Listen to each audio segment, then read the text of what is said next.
Hello everyone and welcome to day 3 of the live stream here at UK Games Expo. I almost said here at On Tabletop. We are on Tabletop. Yeah, I am Sam and I am joined by Sam and by Justine. I'm learning names. I'm getting it right. And they're here to tell us about their wonderful new RPG, Sins. But before we delve into that, I just want to spend a few minutes to geek out about the Geek and Sun table here. Isn't it lovely? It's beautiful, very nice. Yes. Yeah, this is my first time getting to properly see this. Now, remember, this will be given away in a raffle by Geek and Sun. You can find the link in the description below. All you have to do to enter is go down, buy yourself a raffle ticket, and answer the question: who has the Geek and Sun branded table at UK Games Expo this year? Is it A, Beasts of War, B, Beastie Boys, or C, Beauty and the Beast? What do you both think? Oh, I think it's the Beast. Definitely the Beastie Boys. Just the name Beastie Boys. That's like an album name in itself. So. Yeah, true enough. Well, without further ado, let's take a look at Sins. Please, tell me about this. Yeah, sure. So, Sins, it's a supernatural post-apocalyptic role-playing game. Here, hold it up. Oh, yeah, sure, yeah. Hold it up for the folks at home. Look at this. It's so beautiful. I love that minimalist art style. Yeah, so there you go. That is Sins. 257 pages, full colour, illustrated rulebook. It's everything you need to play. Yeah, it looks really nice. It looks wonderful. I feel like I'm on like QVC or something. So it's, I love the art. It's a supernatural post-apocalyptic role-playing game where players take on the roles of nemesaries, who are reborn individuals back from the dead with a whole host of superpowers. Ooh. The world itself is pretty grim, pretty bleak, but it's full of eldritch mystery. The picture that you just saw there, the Gribbly monster. I'll see if I can find them again. Where'd he go? That's a brood, and that they are the undead hive mind that dominate the setting. They aren't zombies, not quite. Just gotta get that out there. Yeah. I know a lot of people Here are he like, oh, zombies are done. But these make zombies look like a walk in the park. They are cunning. They are smart. They can evolve, adapt, grow. There's artwork in the book of like their more advanced forms. Oh, can you find this? I can have a look. Yeah. Not that. And they can. Oh, there you go. That's one of them. There's a little sneak peek there. Let's take a look. See if we can get. So they're pretty unpleasant. All tentacles, teeth, and claws, and they answer to a mysterious being known only as Mother.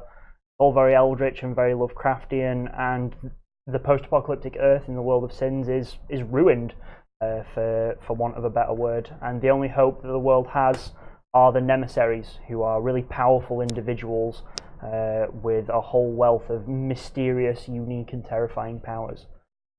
Whilst you are playing as incredibly powerful beings, the game at its core is all about morality, choice, ethics, and just sort of like doing not always necessarily the right or wrong thing, but the best thing, I guess, in a very morally grey universe. Earth's only hope really is the nemesaries, and it's down to the players as to whether they will save the world and lead mankind to a better future and take the fight back to the brood, or whether they'll be the final nail in the coffin and damn mankind with their tyranny and recklessness.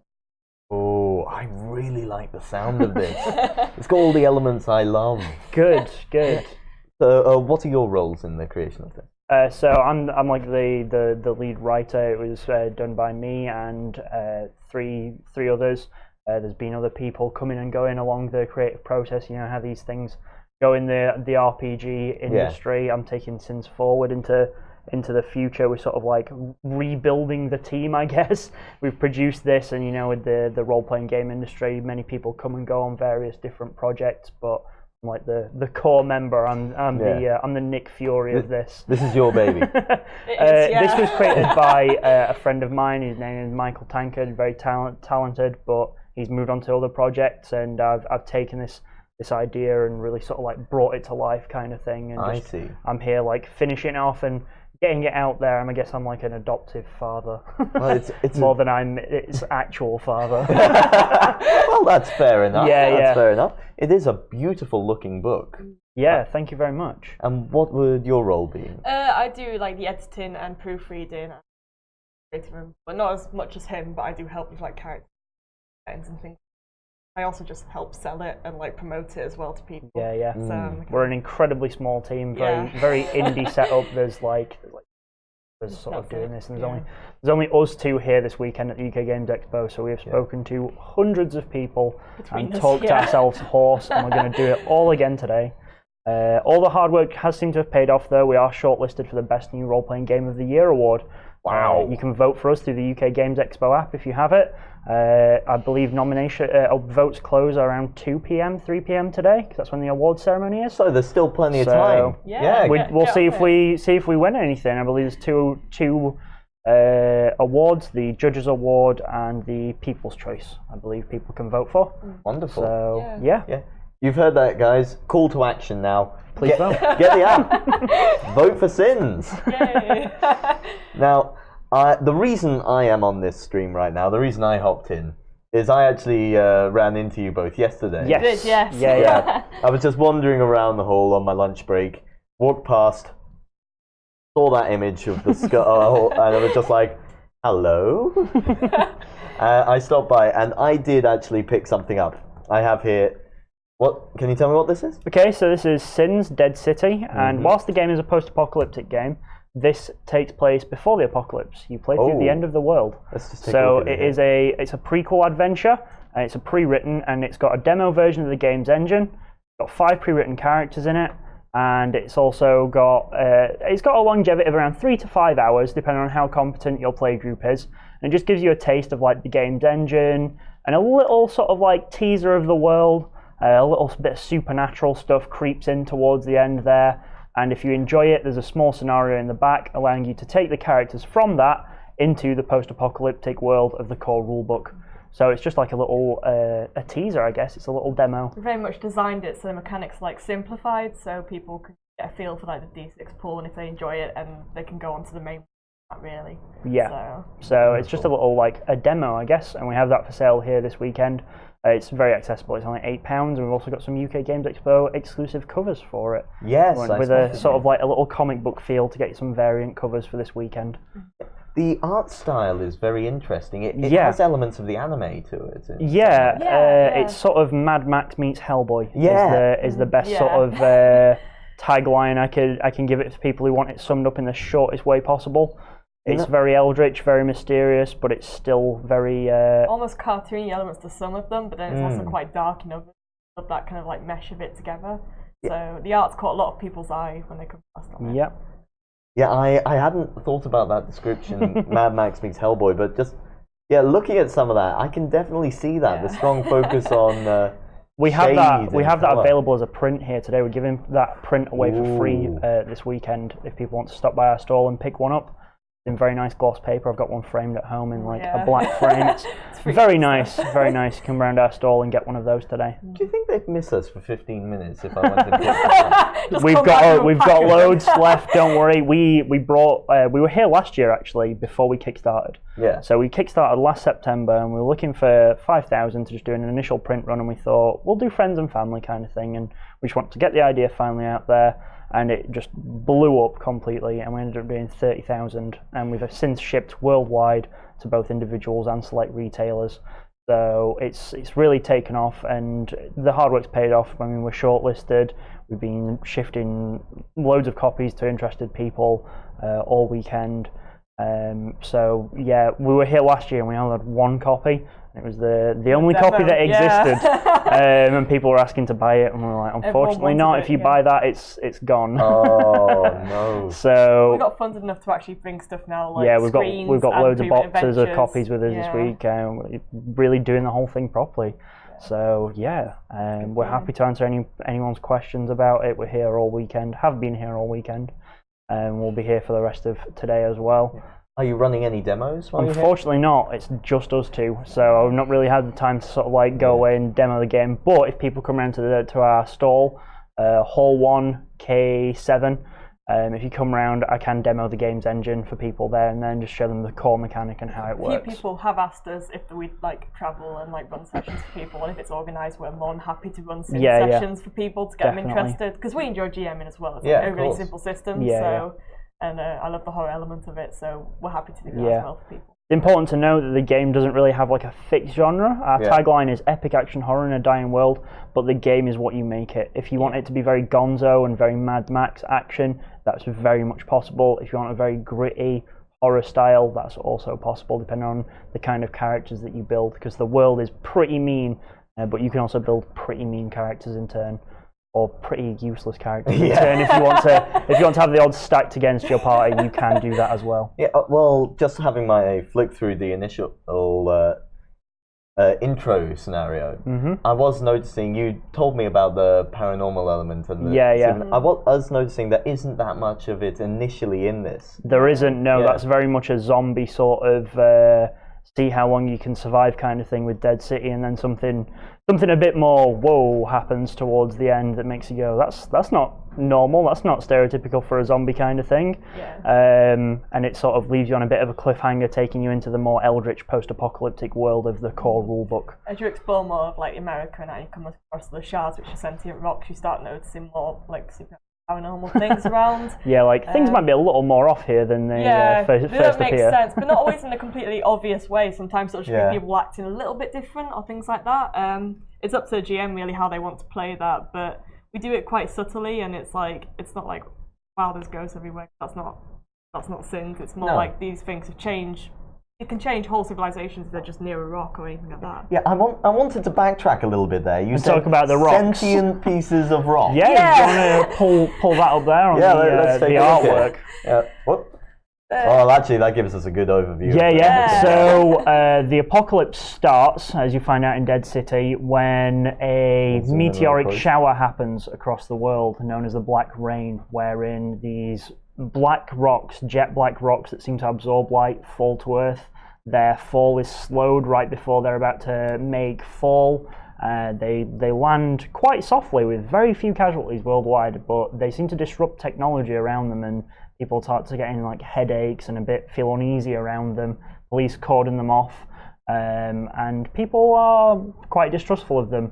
The whole world dedicates itself to trying to understanding their mysteries, but whilst they're doing that, everyone's caught up in that. The whole reports of the dead rising aren't really taken as seriously as they should be, and that's sort of like where Dead City kicks off, and where you sort of begin your journey into the world of sins and begin to realise, I think we're up against something that we might not quite fully understand here. So there's a lot of cosmic horror once you begin to dig beneath the surface.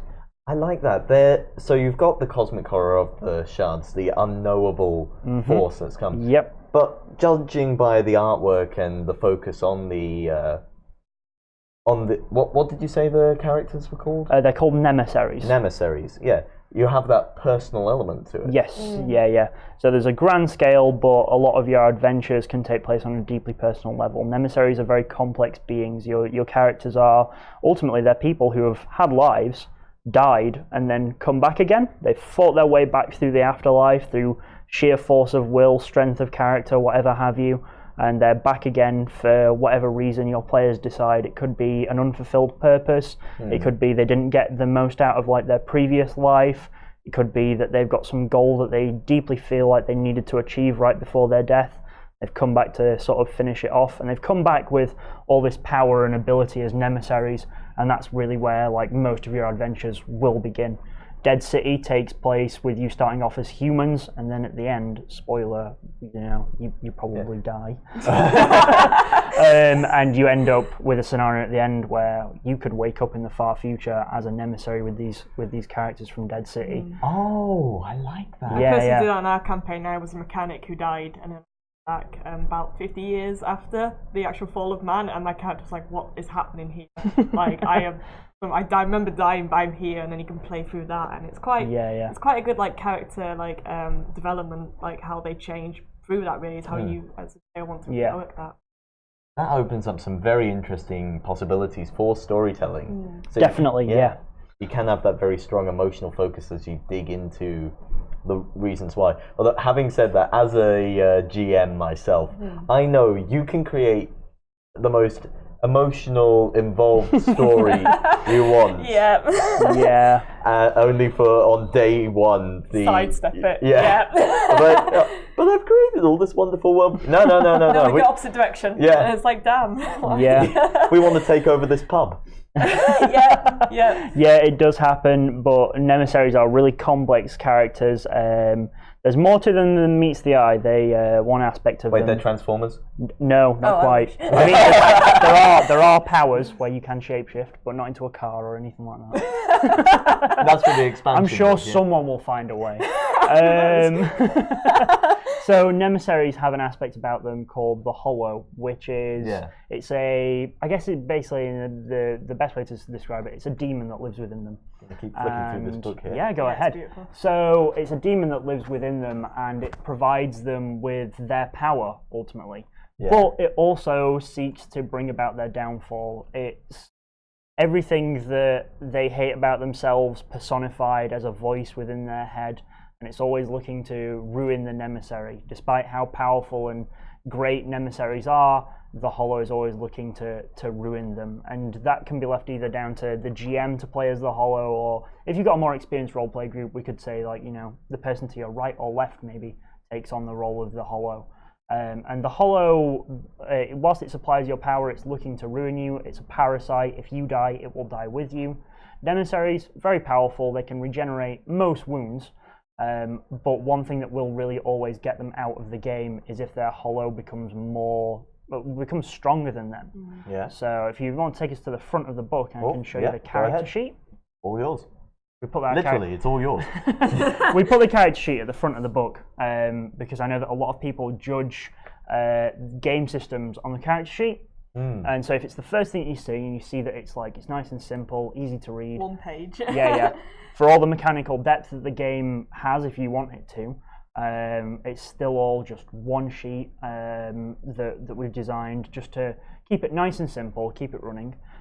So as you can see, there's some standard things that you'll recognise from standard role-playing games. Just want to point them out? Yeah, of course. So you have your attributes up here, and they're your standard sort of like your body, conviction, cunning, passion, reason, prowess.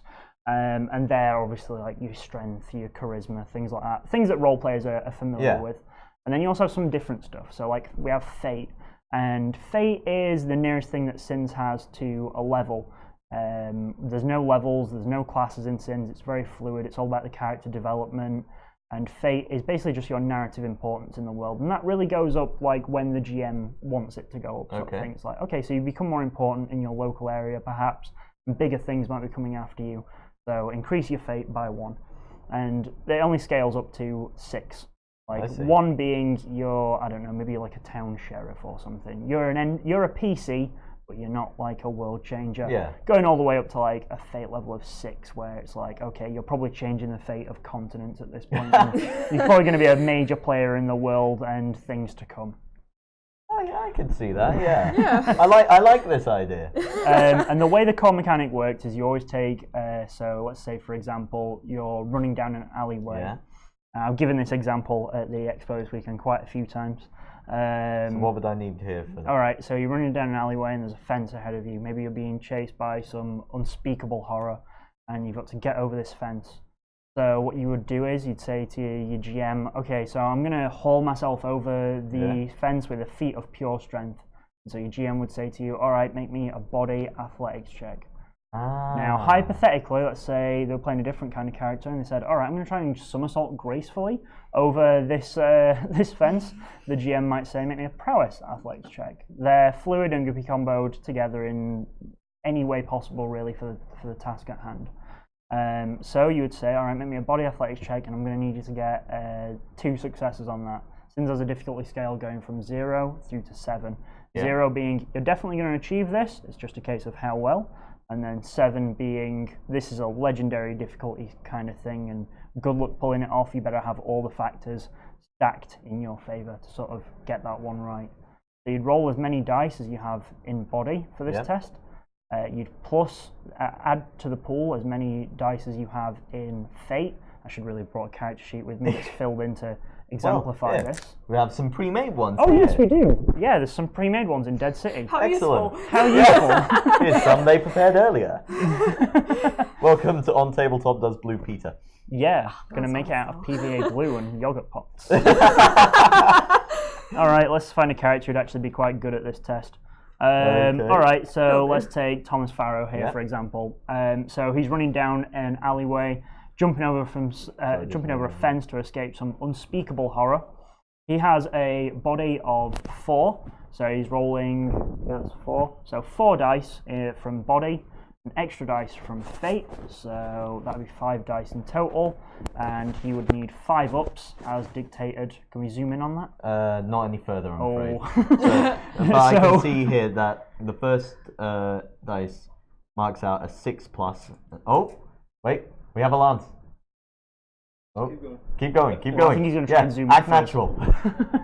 Yep. So he rolls as many dice as they have in body, plus your fate, compared against the Bit of rating. cinematic magic there. Compared against the rating required by athletics. So you would be rolling a pool of 5 dice total, requiring 5 ups to count as successes. You'd roll that pool, and any 5 ups would count as successes. If you got any 6s, they explode and roll again. Oh. So yeah, there's the opportunity to really succeed on things. Now, hypothetically, this happened a few times when I was demoing this. What was it I got yesterday? I got 7 successes in one of the tests. Yeah. So really hauled themselves over that fence. Now, they only needed 2 successes to succeed. Now, in a lot of games, XX successes are just, you did that thing really well. In Sins, they can be that, or you can also use them as like multipliers to how well you did something, or perhaps maybe you could use those extra successes for additional actions. So maybe those extra successes could be used to help someone else over the fence, or take a shot at whatever was chasing you.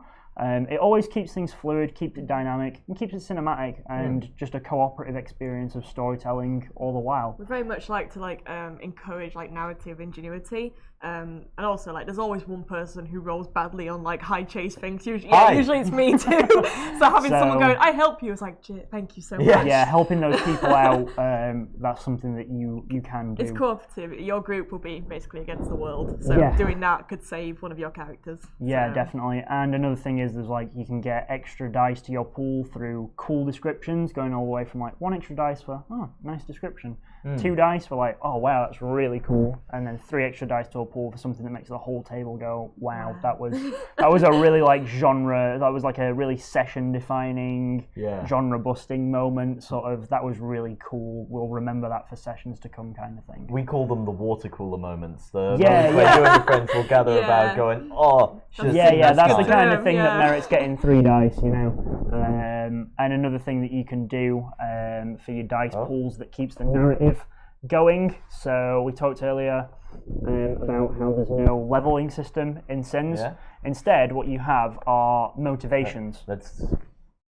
Here we go. Nice. Yep, here they are. So motivations are, they're a role-playing stat basically, and you have a foundation, which is usually an emotion, and then you have a drive, which is the actual sort of motivation itself. And what you do is you have motivations, and only by working towards them and fulfilling achievements towards completing these motivations do you actually get the mechanical skills and numbers to increase your character. So there's no XP. It's not I've killed 10 monsters and now I am stronger. It's a case of, I should probably defend my village against attackers, and only after I've done this for so long will I actually, have developed myself.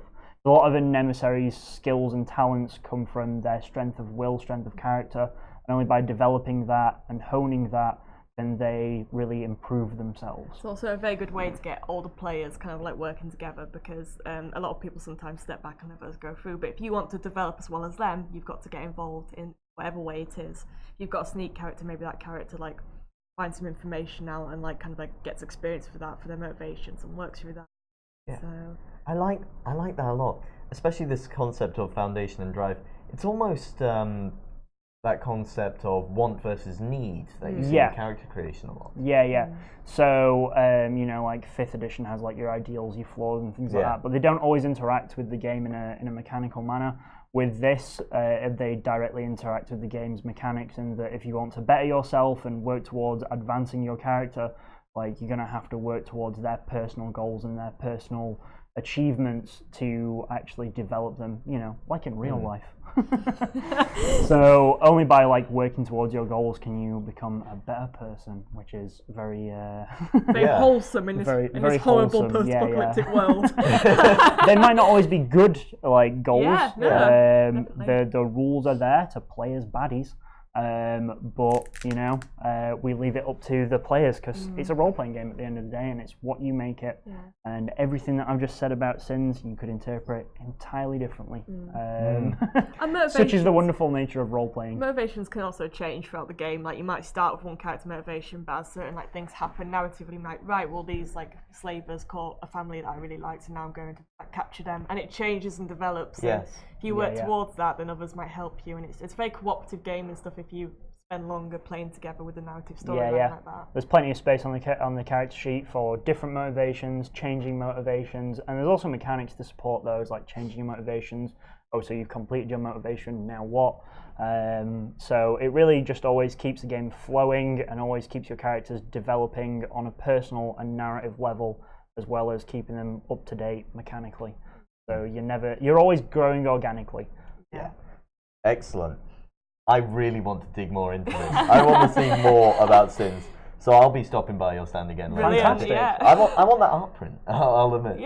Come by, get some. Yeah. So, guys, be sure to let us know what you think of sins down in the chat or in the comments below. And remember, you can still vote for sins on the UK Games Expo app. It looks worth it. I cannot wait to dig into that starter scenario. And one last thing, be sure to go down below and click the link to enter the Geek and Sun table raffle. What do you think? Will you two be entering this? Yeah, I was going to say, definitely. Go ahead. We just moved house. I don't know where we'll put it, but it can take fine. pride in the kitchen. It'll make. We'll just put it in the middle of the living room. Yeah, perfect. Move all the furniture to one side. This is where you will play sins. Yeah. Then. Okay, thank you. I love the finish. No damaging your nice shiny books. No, not at all. Does this lift up, by the way? It does indeed. Oh, this whole so it's like one of those little pool things. Yep. Oh, awesome. Yeah, it's been very useful for the stream. Okay. Fit Well, thank you both very much for coming on to the stream. Thank you very much for having us. Thank you. We're going to head on here, guys, and be sure to come back for the next live stream.